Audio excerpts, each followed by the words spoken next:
আমাদের সহকর্মীদের গায়ে হাত দিচ্ছেন, তাদের প্রতি অনুরোধ, ভাই এখন তো ভরা মাঘ মাস, শীত একটু কম হলেও এখনো যদি মাথা গরম হয়ে যায়, চৈত্র মাসে কি করবেন? একটু মাথাটা ঠান্ডা রাখুন, একটু অন্যকে সম্মান করুন। গাল ভরে যে গণতন্ত্রের কথা বলেন, সেই গণতন্ত্রের পথ ধরে হাঁটুন। আপনার কর্মসূচি আপনি নিয়ে যান, জনগণকে বুঝান। এদেশের শতভাগ মানুষকে যদি আপনি আপনার সাথে বুঝিয়ে সুঝিয়ে নিয়ে যেতে পারেন, আপনাকে অভিনন্দন জানান।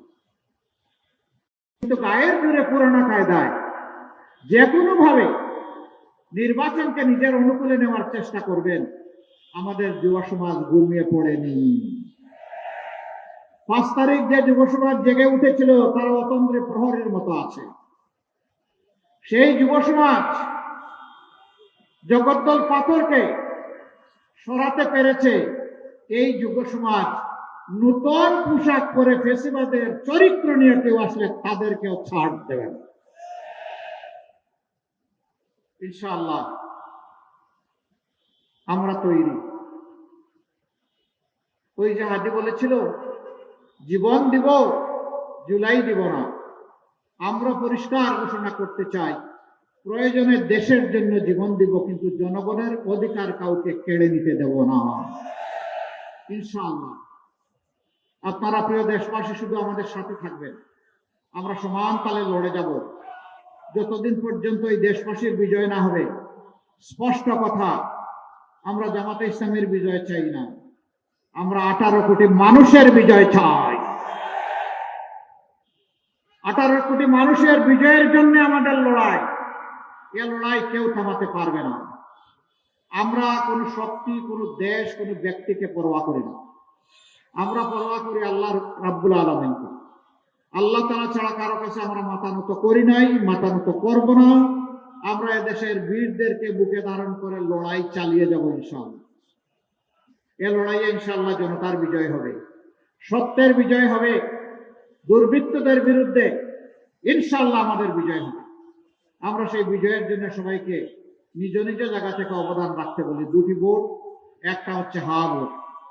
এটাই কারণে ওই বস্তা পচা রাজনীতিকে আমরা বলবো যে তোমাকে লাল কার্ড। তুমি অনেক ভুগিয়েছ, ফ্যাসিস্টের জন্ম দিয়েছ দফায় দফায়। ওই রাজনীতি আমরা চাই না। নতুন রাজনীতির প্রয়োজন, স্বচ্ছতার রাজনীতির প্রয়োজন, দায়বদ্ধতার রাজনীতির প্রয়োজন।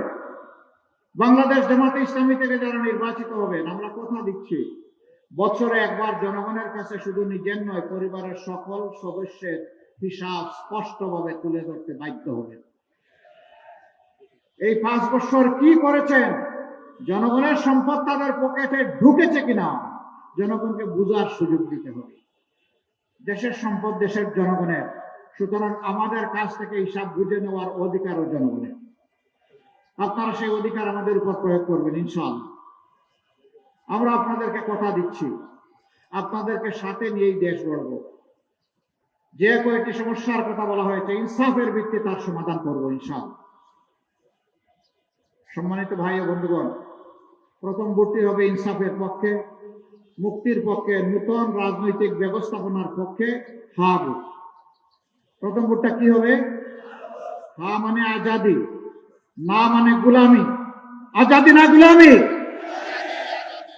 আজাদি, আজাদি, গুলামি নয়। আমরা গুলামি মানব না। দ্বিতীয় ভোটটি হচ্ছে ইনসাফের পক্ষে। আমাদের প্রতীক দাঁড়িপাল্লা।